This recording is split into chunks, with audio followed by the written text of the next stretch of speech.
So money doesn't bring you happiness. It's never made me happy. I don't measure happy. What do you measure?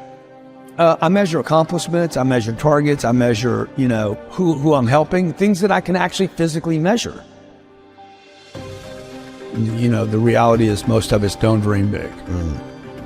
You got the mindset. Are you looking? Are you paying attention? You can do it, bro.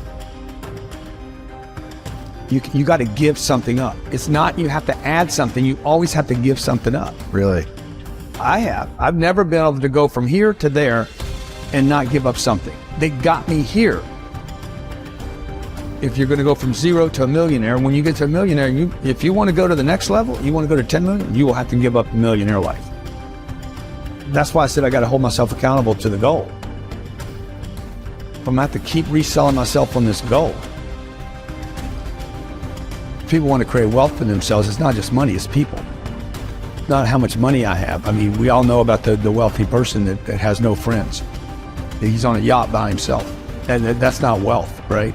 It's just a bunch of money and material collections. To me, there's no way to create real wealth by just going inside. You got to go out. I got to add people. How do you get people to know who you are? I say almost yes to almost everything.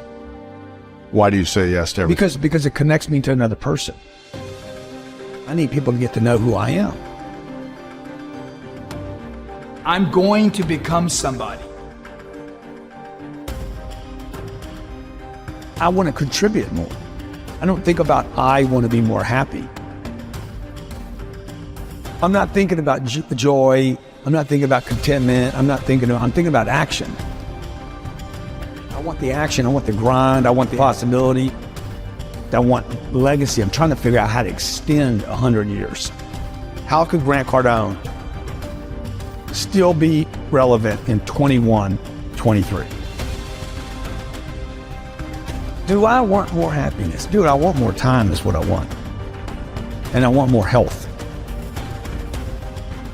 Would time and health bring you more happiness? As long as I have people around me that I want to be around. I don't like being around people that don't do stuff. I don't like people that talk about doing something and don't. I don't like being around people that can't pay bills and can't throw in and can't contribute, because I know they can. Most of the people watching right now, everything you have budgeted for in your life, you can pay for. It's the things you didn't budget for, the big dream.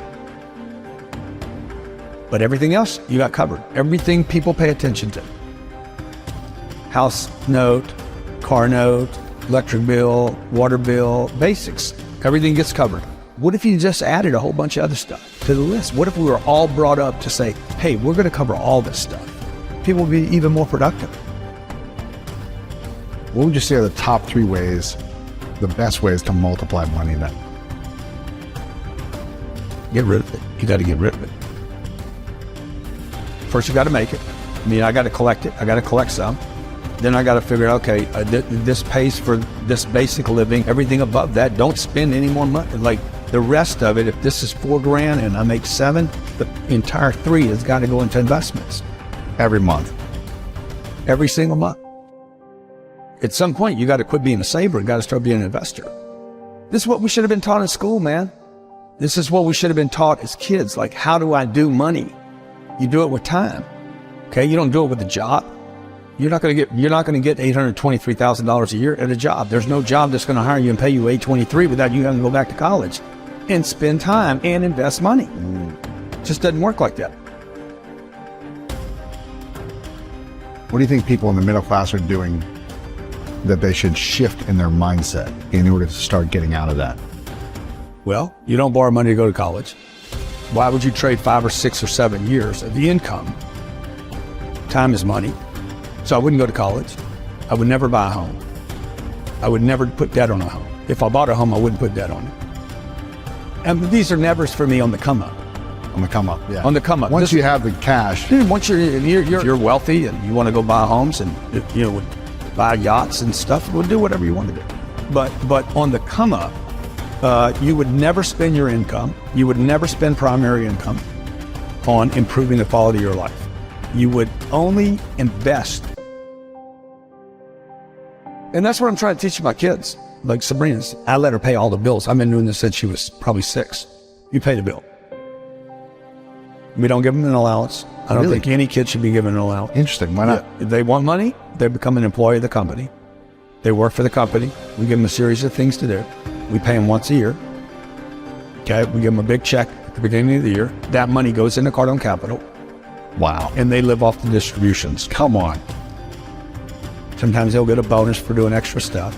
But they don't get the money. They never get the money. It's invested, and they get That the money is distribution. invested, they get the distributions. They will create wealth over the next 10 years. But it'll be their own wealth. It's not something I gave them. If you could only teach your kids 3 lessons about money, Yeah. what would those lessons be?